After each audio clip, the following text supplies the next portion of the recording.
happy spooky season. My name is Legend of Anakin. Welcome to the Idle Screen podcast. I know we skipped a week, and I know we are technically a couple days late, as I normally put this out on a Friday, but it's Halloween, so I figured we'd have a little exception. Um, if you're watching this on YouTube, I am, dressed for the occasion just a little bit. We had a great Halloween weekend. Well, depending on when you're listening to this, because you might be listening to it after the fact. But I thought releasing it on a Sunday would be nice because everybody kind of already did their Halloween stuff. So maybe you're hungover, maybe you're listening to this at a different time. Before we get into I have conversations I would like to have and little like shout outs and just interesting topics because I've been asking you all month like why you like Halloween or Halloween season. What's your favorite horror movies? Why you like horror? Why do you like that movie? Da da da. So I've really been having a lot of these conversations with a lot of different people and I'm really excited to get into it. Recently I did post on Facebook, Twitter, and Instagram these questions. I had them as Q&As on Spotify and I would like to do more Q&As moving forward on Spotify. And we have some responses on Anchor from three of some of my favorite people in the world. I'm so excited to have them. If you're watching this on YouTube, we'll see if I include them or how the quality will be. I will try to include them in a way that you can hear them. We will see. But if you're listening to this on Anchor, you already know that, or Anchor or any other podcast service, you'll already know that it's included in there. Thanks to Anchor having like a super seamless little editing thing. Still working on getting sponsors. We need just a couple more listeners before I can start running ads. So I would appreciate if you share and like and comment and do all that fun stuff if you could. If you're listening on Spotify and I think on Apple, if you could save the podcast, get notifications turned on so whenever I put out a new episode, you'll have it. We will be going to every other week as opposed to every Friday. And then starting for season 2 in 2022, we will be doing every week again. Just because it's a little bit easier to maintain because my life is in shambles and I needed to give myself some time to get these episodes out. But I hope you've enjoyed the podcast so far. I'm really excited to get into this episode with you. Before I get into that, what has been going on in my life hasn't really been anything super nerdy. We are just preparing for Anime NYC at the end of November. I'm really, really excited for that. I recently got back into streaming, so thank you for everybody that has been, active in the Discord. I can put the Discord. I think the Discord's been in the show notes, but it probably hasn't been because I'm irresponsible and forgetful. But I will put the Discord in the details for this episode and episodes moving forward. Join the Legends Palace. It's super duper fun. We have a lot of regulars there, a lot of channels that my amazing mod Joan made for me. I love her so much.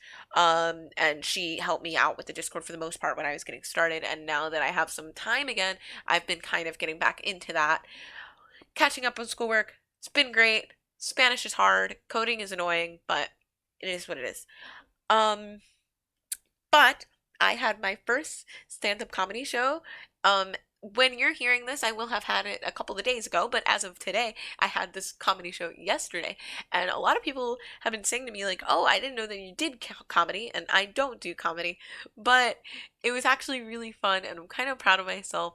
And I would love to be able to book new shows going forward and kind of either develop this material or I would like to go towards a niche, kind of like there used to be a comedian who would travel the con circuit, at least on the Upper East Coast. His name was Uncle Yo, and he was probably one of the, well, aside from like real life family friends that I knew, Uncle Yo was one of the first times that I had heard a comedian that like resonated with me.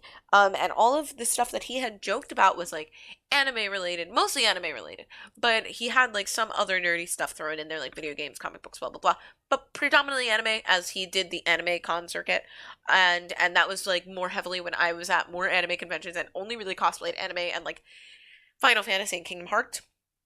But ideally, one day I would love to kind of get on that wave. Obviously, I think it's a little bit harder to do that when you're not really versed in regular comedy, but we're gonna get there. Um, but it was really, really fun. I really got out of my comfort zone. That's kind of been the theme for 2021, and it really gave me some of the vibes that I think I needed as a performer and just confidence-wise at speaking and things like that. And also, it kind of makes it a lot easier for the podcast because it makes sure that I don't stop so much. uh, which I'm still gonna do just because I feel like it's natural when you're having a conversation with nobody to kind of stop and pause and think about what you have to say, but I you have no choice but to keep going when you're on stage. So that was really fun. Shout out to Peter and Mariah and Asia for showing out.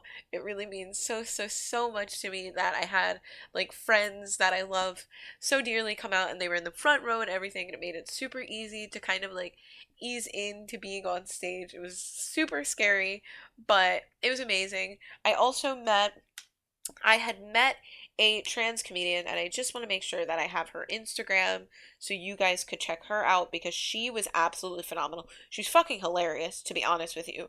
But we got to have conversations about like body. Naomi Eden. So if you want to check out her Instagram, it is Naomi Eden. Um, that is Naomieden. She is amazing, super funny. We talked about body image in the beginning because obviously I mentioned the training thing, but we then ended up talking about just a whole bunch of other stuff, and her material that she had was so funny.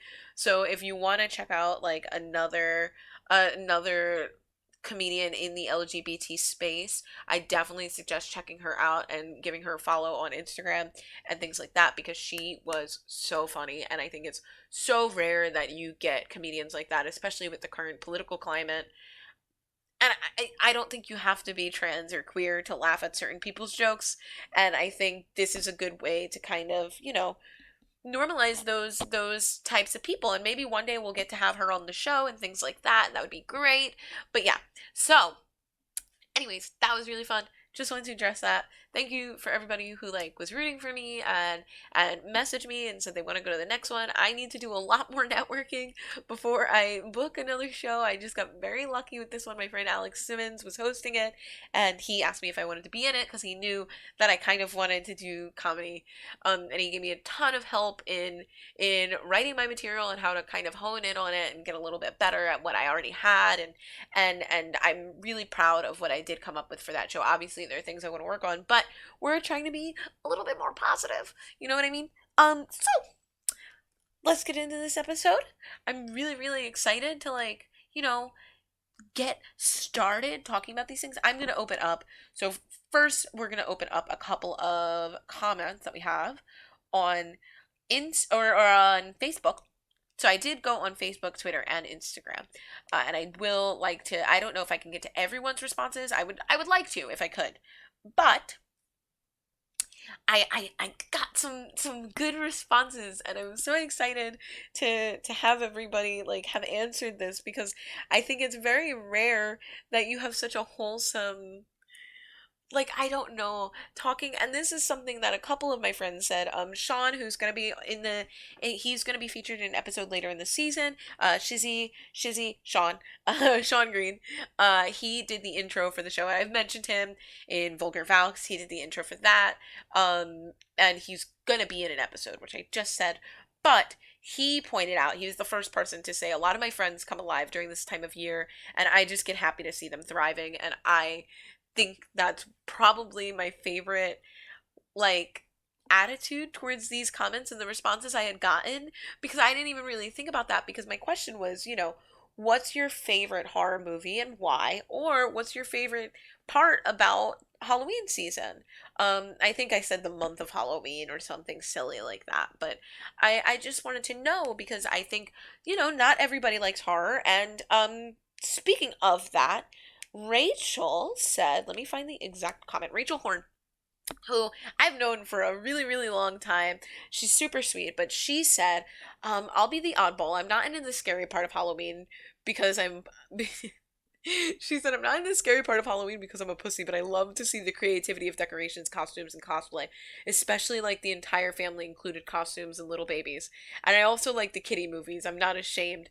And I said I think the kids movies are really the most festive, and I agree because when you think of Halloween movies, I did have um Anthony Lugo, one of my gym bros who I worked at GameStop with, but he said Scary Godmother is one of his favorite movies.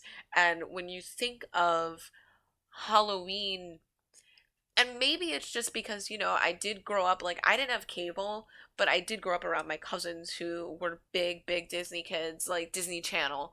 Obviously, I was like a Disney kid. Everybody born in the fucking 90s was a Disney kid, but we grew up on DCOMs, right? Which is the Disney Channel original movies, for those who don't know what that abbreviation is. Um, but when I think of Halloween, I think of like, Hocus Pocus, Halloween Town, Scary Godmother, um, and really those are the big three, and then like Halloween themed episodes of other shows.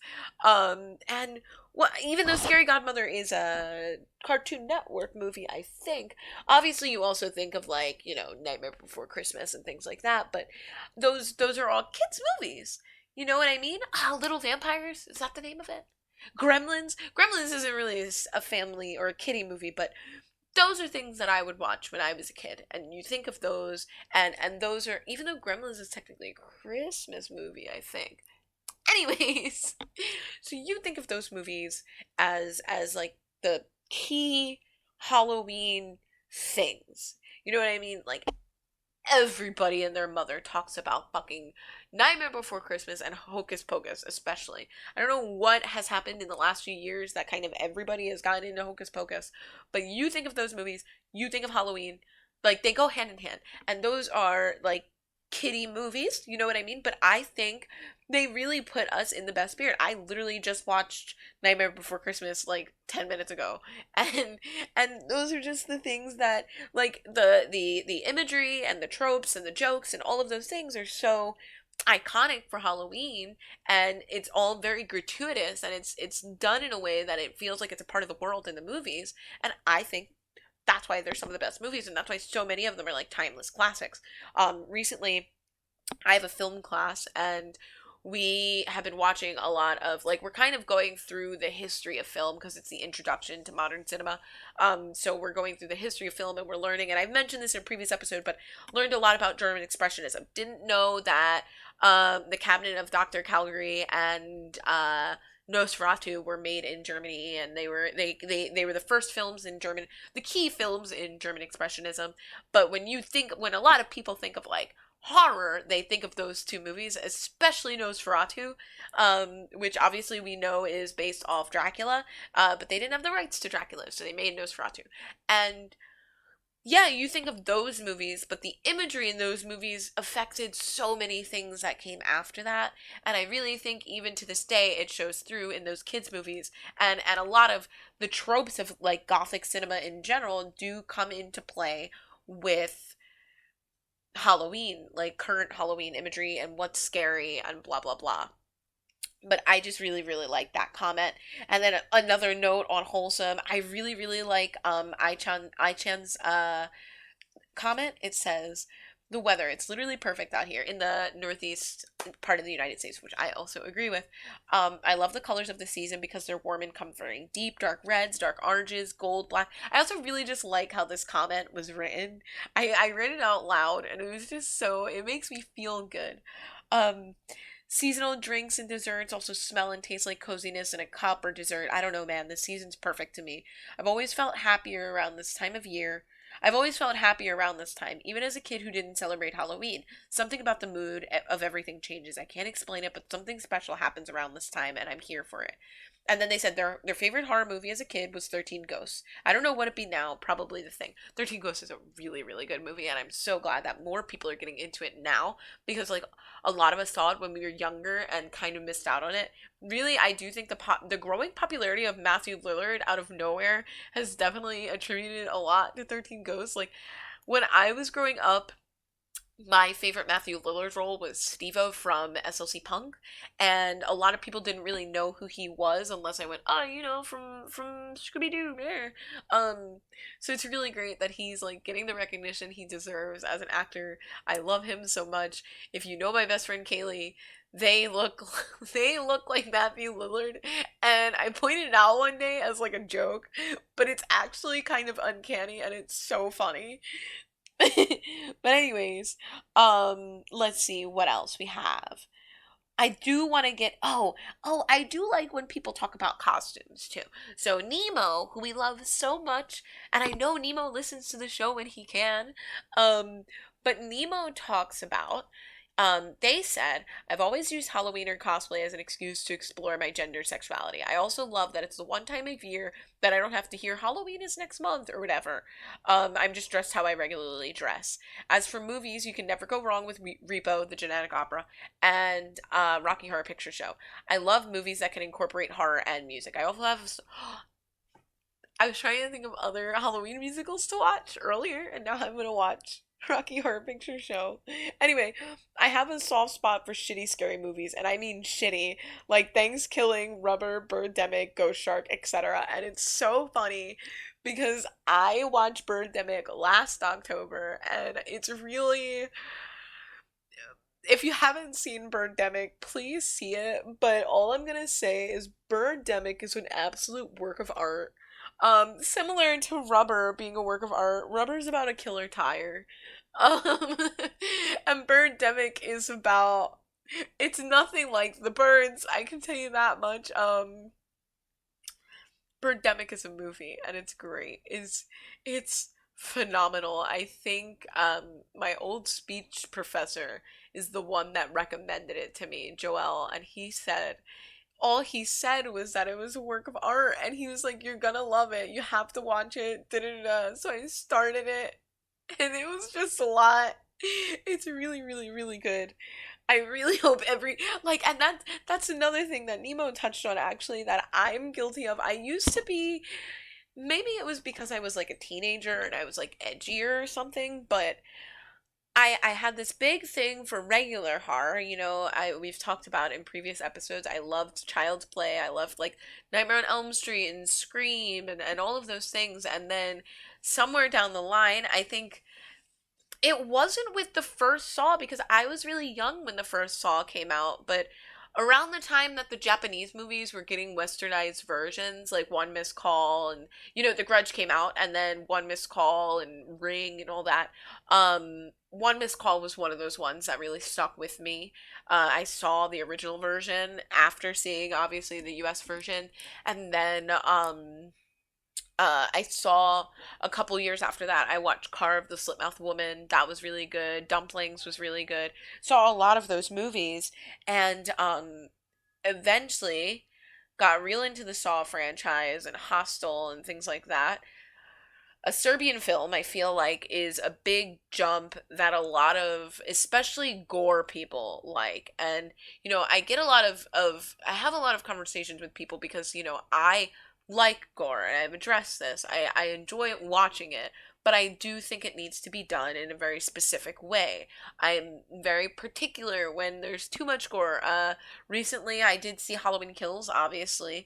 I kind of regret seeing it opening weekend because then it came to Halloween and we're planning to go to the movies and I'm like, well, what the fuck are we gonna see? We've already seen Halloween and there's not really that many movies out because this year is kind of dry in terms of film and next year is going to be kind of dry. I think that the film industry really isn't going to start catching up again until probably like 2024, unfortunately, and that's just by ways of we weren't allowed to film for so long and then what with the strikes and things like that. And I do think a lot of changes are going to be coming to the film industry, which is super exciting, especially for people like me who kind of want to get their foot in the door, but it's a little you have to work for free for so long, and the conditions that they have people working under, especially like PAs, it's like not okay.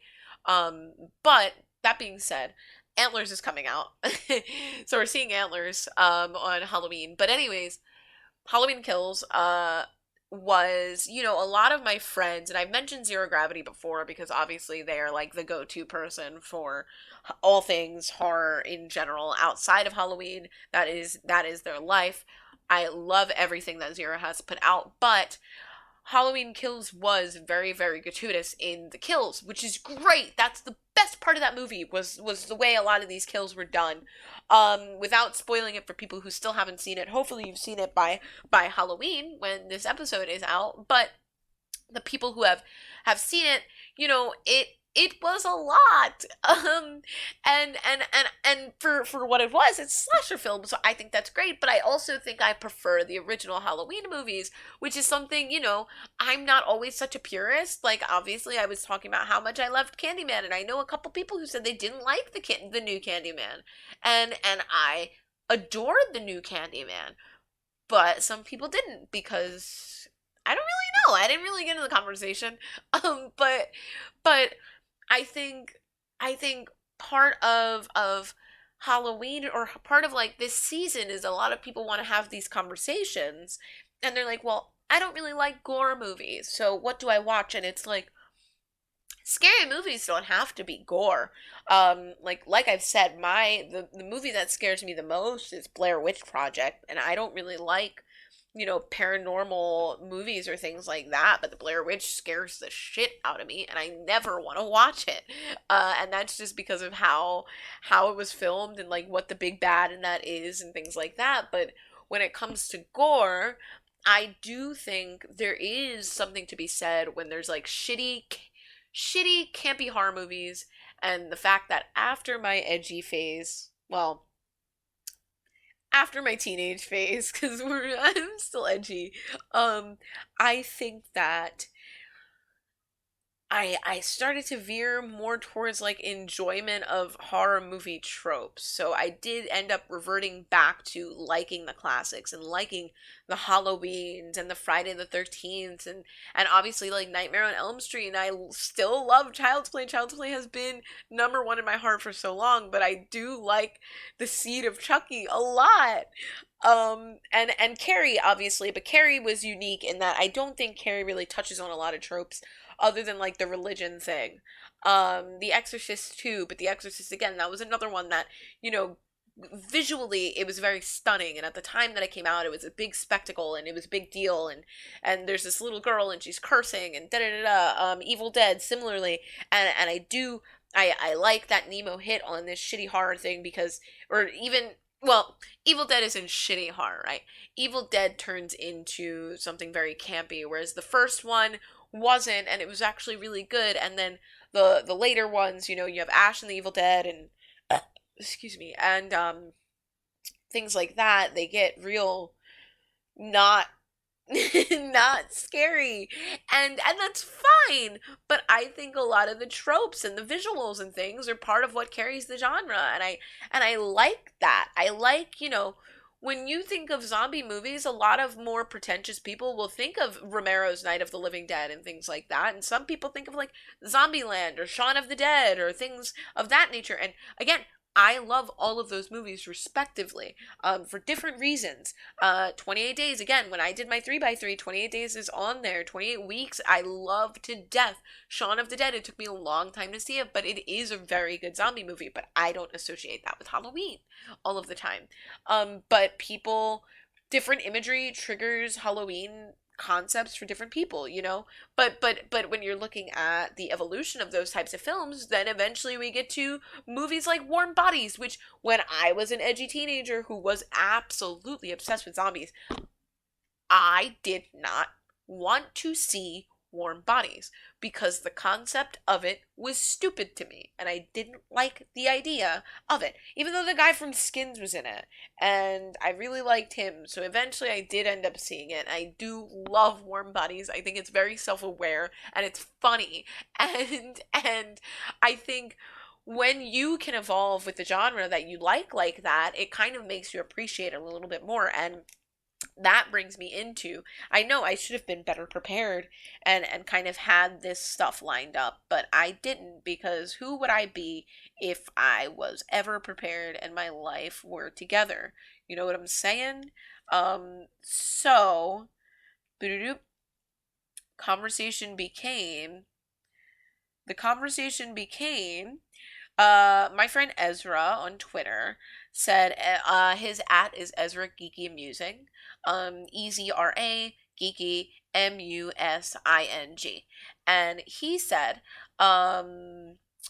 their favorite is currently the Evil Dead remake, which actually is one of my favorite, and we talked about that on the 3x3. The Evil Dead remake is one of my favorite movies of all time. It is so fucking good. Um Storyline is very mid-tier. It's very similar. There's a lot of scenes that almost completely mirror the original. Obviously the scene with the tree and the girl, I won't get too into it because I'm not putting a trigger warning on this episode, but the scene with the vines and the girl is an iconic scene that when I saw they did that right and it wasn't too much, I then had faith in the rest of the movie. The rest of the movie was phenomenal. All practical effects in that movie too, which is something I care a lot about. Halloween Kills also was something I had noticed while we were in the movie theater. I was like, oh, this is all practical effects, I believe. And then found out a week later that it was all practical effects, including that gnarly fucking eyeball scene with the couple in the car, which was so fucking good. Anyways, so Ezra said their favorite movie is currently the Evil Dead remake, and then they said their reasoning was it's proper horror film instead of a campy horror comedy. And I said, what constitutes as a proper horror film? With quotations if you're not watching this. And they said, for me, it has to be scary or gory or both. And I said, that's exceedingly subjective. And the first Evil Dead was far from campy, but I was like, they're all interesting talking points that I'll have on the show. And Ezra said it is. It's been a long time since I saw the first one, and the second one, Army or Darkness, are the ones I remember. And I do think Evil Dead, unfortunately, did fall victim to becoming that kind of, like I didn't even know who Ash was because I only cared about the first Evil Dead. Like Ash was in the first Evil Dead, right? But when it came to like Ash versus the Evil Dead and Army of Darkness, I did not give less of a shit because I didn't enjoy them. And again, my love for Evil Dead formed when I was a teenager.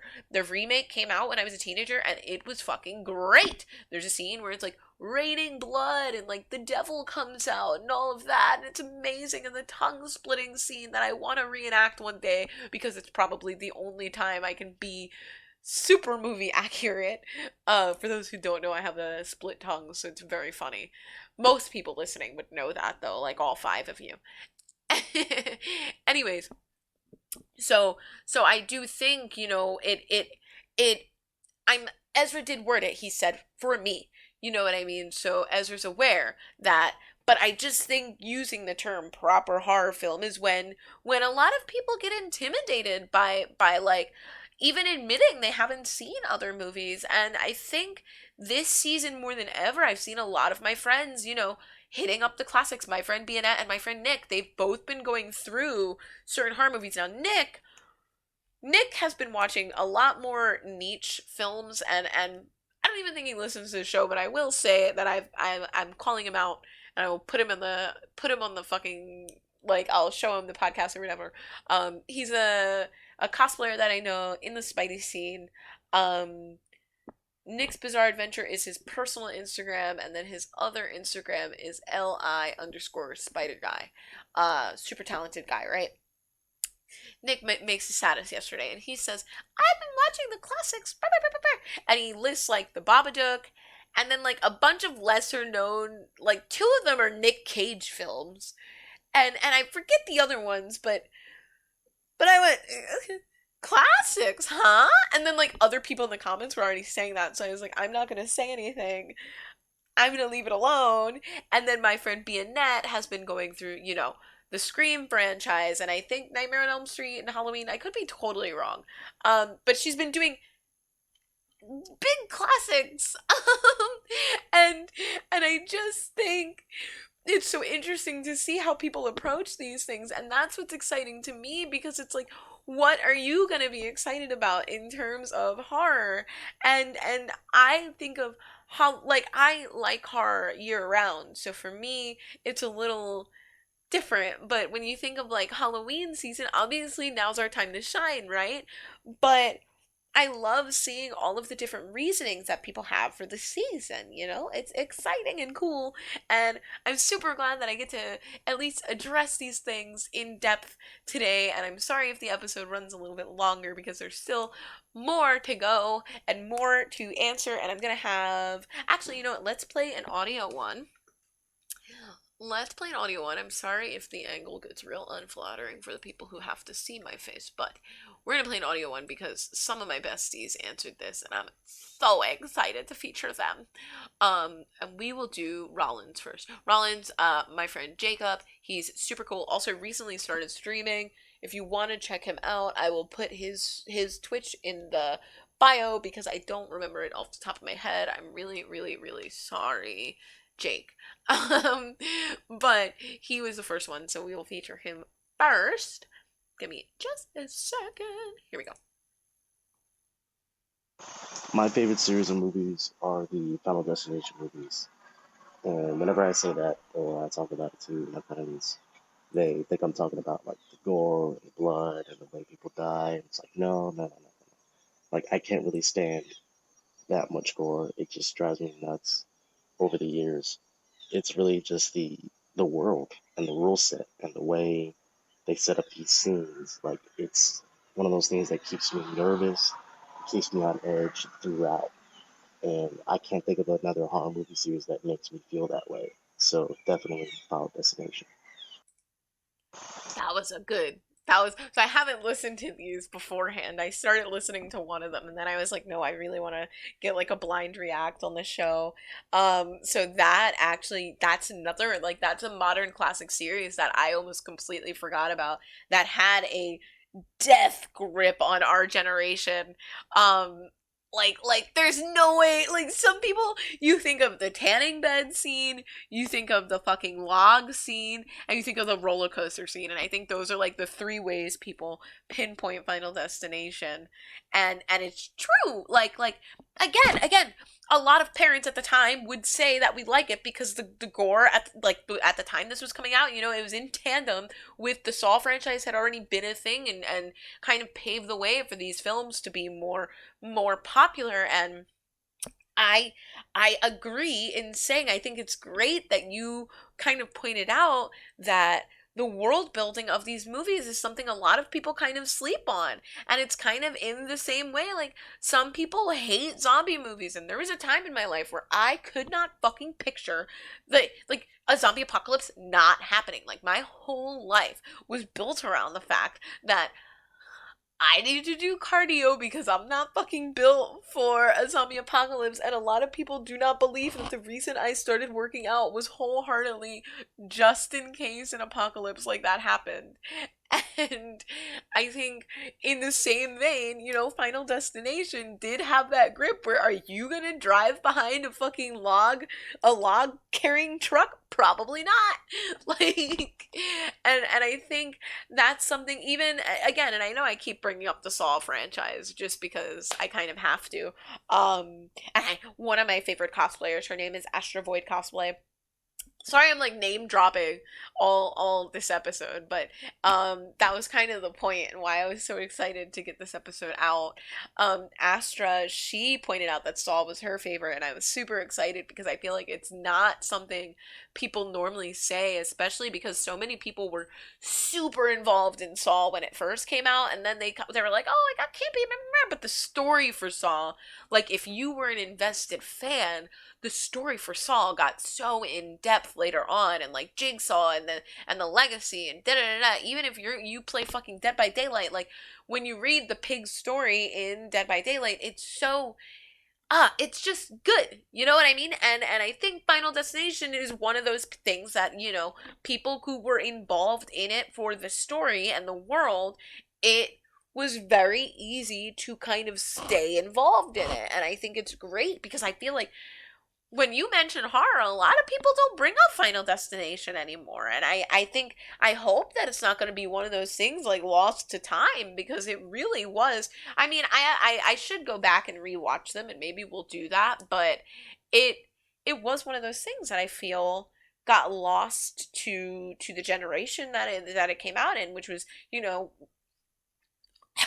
currently we are currently we are mid 20s, mid 30s, you know what I mean? That was very much for us, and the tanning bed scene especially says a lot about the time, because this was, Jim GTL and fucking Jim Tan Laundry is a quote from Jersey Shore, but this is when everybody was going to going to the tanning salon.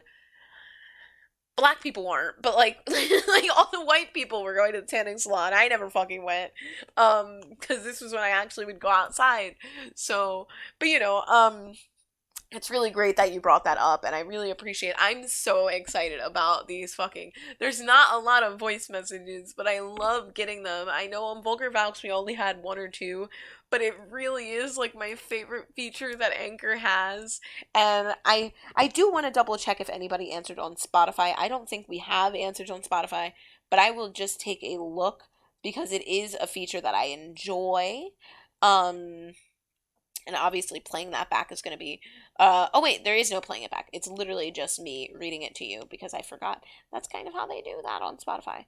But let me just see. Yeah, that's it. Okay, cool. So we don't have answers on Spotify, but we have answers everywhere else, which is great and phenomenal, and I'm excited about it. So, moving on to, actually, let's check Instagram, and then I will sprinkle in some other little voice messages for you guys.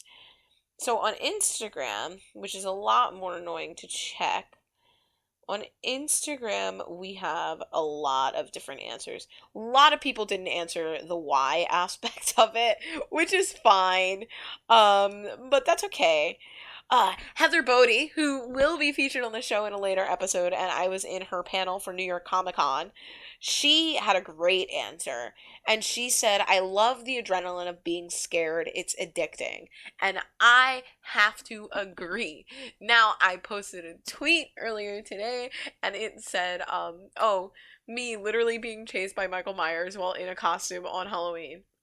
I don't know, man. This year just doesn't feel spooky enough. And it is straight up because I and it's funny because if you watch me stream Dead by Daylight, I jump scares get me really easily, especially when I'm like with people. When I'm by myself, they don't really get me as much because I kind of anticipate it. And I did talk about, some of my favorite elements of game design are, and I bring this up all the fucking time, especially when talking about my two favorite, well, basically everybody's favorite horror franchises, which would be Resi and Silent Hill. Um, sound design is fucking imperative, and that goes for movies and real life. And like if you're in a fucking haunt and there's no like sound that's like stressing you out, you know what I mean, it just don't hit the same. And the adrenaline, and again, this is probably why I don't mind the Blair Witch if it's on, but I won't go seek it out. And it's because that anxiety just gets to me. But it's fun. And the difference is the Blair Witch will give me nightmares, and that's not fun. But the adrenaline and trying to like anticipate the spooks, it's great, and it is such a good thing. And nobody said that except for Heather, because I think a lot of people don't want to admit that they're like fiends for the adrenaline. Um and I do think, I'm somebody who clearly, like, I've joked about my pain tolerance being high and things like that. I've been suspended from hooks, and I like fucking roller coasters and scary rides, and I've been on the Zumanjaro and things like when Zumanjaro came out, I was on it the first year it was out, and those are things I seek out to do, and it's probably because of the chemical imbalances. But the adrenaline is so enjoyable, and I do like being scared in person a lot more than I like, watching a movie and them getting me with the cheap jump scare. But it is super duper fun either way, and I think that's a great reason to love the season, because it's really the only time that it'll happen. You know what I mean? And a lot of people, again, see a lot of, well, some people, the Killing Drake I can't pronounce his name. One of my favorite cosplayers in the world, Nor Effects, is they're actually getting married. Probably by the time this is out, they'll be getting married. But Halloween is Nor Effects' birthday, Noir Effects' birthday, and they're married and or they're gonna get married, and they're like a power couple. They run a hunt together, down south in Louisiana, I believe, and they're just great. I love them. They cosplay Joker and Punchline. They do a lot of other stuff. I found them through, I think, through one of their looks that they did for their hunt around Halloween time last year or the year before. And then Drake, I'm really gonna need to ask how to pronounce it, but has a split tongue, and you never find other cosplayers that have a split tongue. So I was very excited, and then they started cosplaying Joker and Punchline, and I was like, oh my god, I love you guys so much. And then Noir cosplays Lady D. We love Lady D, so obviously I just love them. I'm like their biggest fan. But anyways, it's Noir's birthday. So Noir and my friend Eden both said something about their birth. Well, he said something, and then Eden said something about her birthday being in October. But some people said, Mariah. Mariah said, my favorite thing about Halloween is seeing people come out of their shells in costume. And then somebody else said that people get to walk a mile in their favorite character's shoes. Um, my friend Rose, she said for eggs to express, or it's a perfect opportunity for people to express themselves. Joan, who I mentioned earlier, and I love Joan so much, she's like my sister. She said, I love seeing decorations and seeing how much people love this holiday. It's one day out of the year where I don't feel as out of place as I normally do. And that's something that, I think me being how I am. Oh, Molly said a good one. Molly said Molly had two answers, but in one part is related to what the tangent I'm currently on. Molly said her favorite movie is Scream, and I love how it subverts the genre tropes even non-horror fans know, while still having some awesome kills and jump scares. And I love watching people fall in love with horror movies. My brother is not a horror fan and watched Psycho over the course of 3 days. He went from this is dumb to this is one of the best movies ever. Watching people realize horror is so much more past the surface makes me fall in love with the genre all over again, which is related to what Jacob said. There's so much more to so many horror movies than what we actually like show, and getting back onto the subject of, getting to kind of be yourself, which is the theme a lot of my like closer friends seem to have, or like even just being excited for your friends who are excited. I think that's something so great, and I like it with other holidays, but I do think, this generation is a lot less family oriented, and not in a bad way. We are a lot more like our chosen family type thing, and that's just by nature of like all of us having shitty family dynamics. But I think it's kind of great. And you guys know, like I've talked about, my goal with not just this show but kind of everything that I do is I would like to kind of, if you're gonna label me as an influencer, because the statement I was gonna say does say I would like to influence people, but if I'm gonna be a content creator, like the one lasting mark, especially considering how much I bounce around with things, is I would like people to want to be themselves. And even when I responded to Rachel's comment earlier about her liking like the kiddie movies, I said some of those are the best, most festive ones, and she said I always make her feel included, and I really, really, without getting super sappy on the fucking Halloween episode, I think that I would like to remind people, it's okay to be excited about things. Like my favorite aspects of myself is that I get excited about things, and it's not just stuff that I like, but when my friends are excited about stuff, it gets me hype. And I joke about it all the time. My best friend in the whole world is a furry, to the point where I'm so accepting of furries that people think I'm a furry, and I promise you I'm not. But Kaylee did draw me as a cute little bat, and I really like it. It's really cute, but I'm not. Um, and I will probably tag that little Twitter post, because I really want my best friend's art to get more acknowledgement.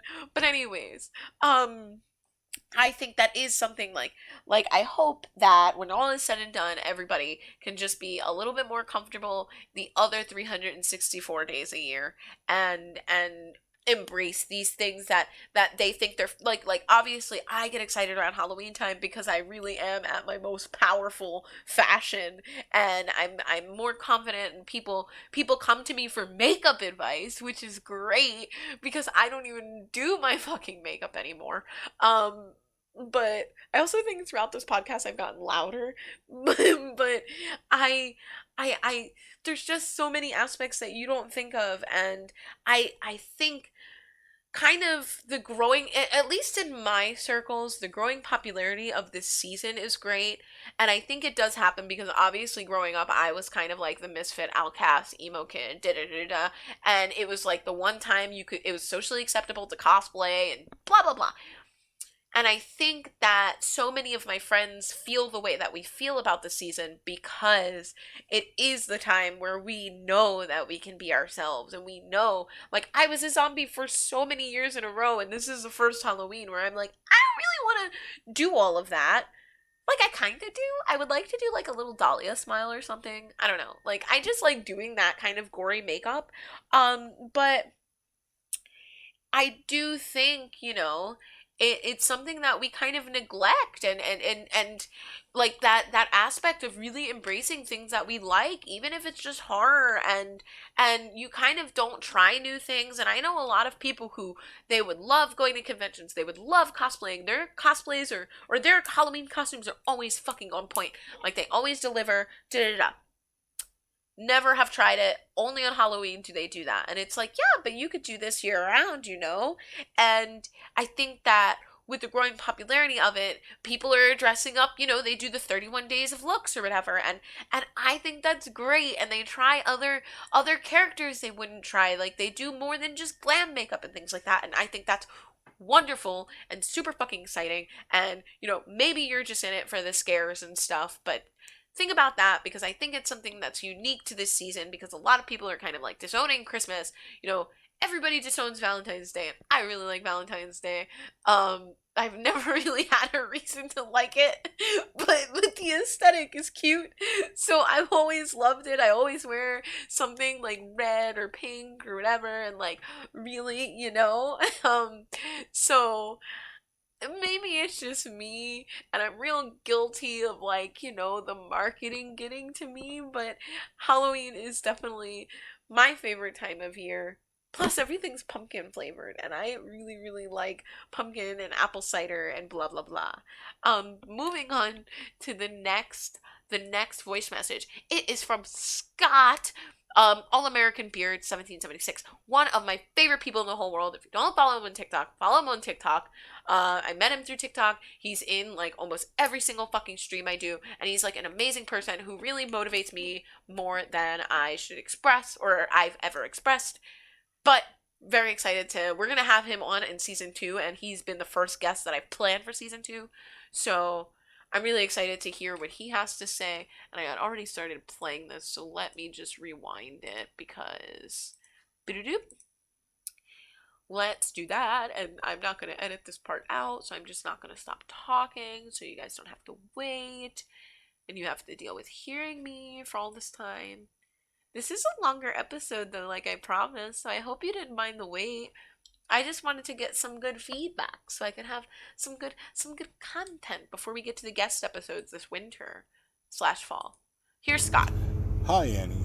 It's Beard here. So, I love the horror genre because it is tied with a lot of happy memories that I have with my late godmother. She was the one that introduced me to it all, showed me my first horror movie, which was the original Hellraiser, which I was much too young to watch that movie, but it is what it is. Also, I have an appreciation for the production of movies and practical effects specifically. And I've noticed that movies nowadays, they've sort of moved away from practical effects, but the horror genre has really stuck with it even after all this time, and I just absolutely love that. Anyways, love the show. You're doing great. And I don't know how to end this, so I'll just say, have a good day. Thank you, Beard. Beard's one of my favorite people in the entire world. But yeah, and I hope I get to meet him. I canceled my trip, so I didn't get to see him. But one day we will meet, and it will be great. I'm so excited. He just got a forge and like set it up in his house, so he's gonna be like making cool stuff. Anyway, very cool guy, Beard. But yes, these are all things I'm so glad that like we agree on certain things, and I don't know if maybe it's just like I found my tribe and people get it, but again, the practical effects. It's like one of my favorite things about the genre is so many movies stick to practical effects because sometimes it's just better. Um, I follow so many accounts that will just showcase like these giant rigs and like bladders things set up and like moving I recently saw it was like a science experiment thing, but it like moves on the slab it's on, and it like has this exposed heart and things like that, and there's no guy in there, and it looks so fucking real. It is so cool how far we've come in terms of practical effects, and you don't even really need any digital effects to enhance these things. Like I said, Evil Dead, Halloween Kills, there's other ones, but those are the ones that do it so much justice, and it is super exciting because it does take you out of the moment when you're watching these films and you can tell that it's shitty CGI.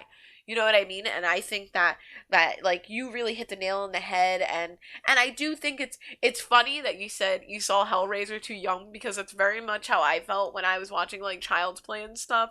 And Carrie, like I know the first time I saw Carrie, I must have been like 5 or 6, and I was like, this is a lot. Like, and I loved it, but I should have been watching it. And I think I kind of like put it on the back burner for a couple of years, and then and once I saw it again, I was like, oh my god, this is the best thing ever. You know what I mean? um and I think that's kind of how a lot of us ended up getting into it. You know what I mean? Like somebody in our lives showed it to us, and it's good that you have those memories because you kind of get to relive them, when you rewatch things. And I think, obviously it's not the same when the person that you love isn't there anymore, but you kind of never let go of those memories. And I think it's something that people have with regular movies, and they think that you can't have it with something like horror, but you really can. And especially because like I know that Beard has kids, so like eventually you can show it to your kids and kind of have that with them too, which I mean, if you feel I feel like you'd be cool enough to do that. But it is something that's so great, and that like a lot of people kind of neglect and don't really get to address when you're thinking of horror. And people don't treat horror like there's like this skepticism that comes tied to it, and I don't think it really needs to be that way. Even when you think of film, like a lot of, especially when I've been studying film for a long time, and people used to regard film, especially like more pretentious folks, people regard horror with like such disdain in film circles. But when again you think of German expressionism, or you think of things that like Hitchcock did with Psycho, and you think of a horror has brought a lot to the film industry in terms of like key things that you wouldn't have tried otherwise, like when it comes to like the number of shots that are in a sequence, like or the music that goes into something, or the lack of sound design, or even how blood is portrayed, or effects, or things like that, or rigging, any like stunt work. You Horror has brought so many of those things to the forefront, and it translates later on, and people kind of neglect that for such a long time. And in terms of filmmaking specifically, there's a lot of like writing things that people didn't take serious because it was so tied to the horror genre. And I think now it's getting easier to kind of meld them together, especially when you think of DaCosta's and Peele's and things like that, and like how they're becoming more political statements, and they're very like self-aware, and like statements on socioeconomic like current events. And like I said in previous episodes, I had to do and I had to make a painting that was a statement on something, and my statement ended up becoming, it was how, it was with the rise of zombies again, like what is humanity's fear, because all of these tropes kind of come and go when it's what, like the things that gain popularity, it's what are people currently scared of. And like slasher films, it's like people are scared of like be their personal whatever, and zombie films, it's they're scared of losing control, and that's why these things kind of snowball again later on, and they're different but they're the same tropes. And when you think of horror, they've always kind of served that purpose, as most of cinema and media has, and people kind of have always neglected that aspect, and I think horror has always been such a good vein to deliver these messages on, and now they're kind of melding together so well with like actual, like they're very, there's we're entering a new era of sophisticated horror is what I'm trying to say, and it's very very fucking exciting, because we're taking old things and old tropes and old techniques of film and editing and makeup, and we're adding in new techniques of like how to narrate a story, and it's coming together to make something that's great. And I think old horror fans and new horror fans can kind of agree on those circumstances, and I think that's wonderful. We're going to finish off answering all of these wonderful responses with my best friend in the whole wide world, who I love more than anything on this. I love more than like most people on this planet, because Kaylee will beat me up if I don't have a message from Kaylee and play a message from Joe, because I wouldn't know Joe if Kaylee didn't try to pit us against each other. But we're gonna finish the voice messages with a message from my best friend Joe. So I'm really really excited to have him on the show too. Hopefully we can get Joe on an episode, but I feel like if we get an episode, I have to plan what the theme is, or else we will have like a 6 hour episode just talking about like Superman and Captain America alone. So let's see what Joe had to say about this week's topic. Anyone who knows me knows that I'm kind of a weenie when it comes to horror. I can't really watch horror myself anymore because I get too freaked out. But what I really love about horror is the entire culture that has really risen up around it. Even without watching the movies, I could listen to someone talk for hours about the music of horror or the makeup or the effects or really anything. It's this whole deep, broad range of really cool culture, and not a lot of other genres get that, and that's what I really like about horror. I like how almost everybody doesn't know how to end their messages, but that was such a good summary, and I'm so glad I didn't listen to these messages, because that literally encapsulates the entire episode. Like it really really, there's not even a good way to respond after that, because Joe literally just confirmed all of the things that I've been ranting and rambling about for this last hour. So I hope he likes this episode because it was a really good one. Pat myself on the back. But that was an amazing message, because it does in 40 seconds summarize what it has taken 58 minutes for me to summarize. Yes.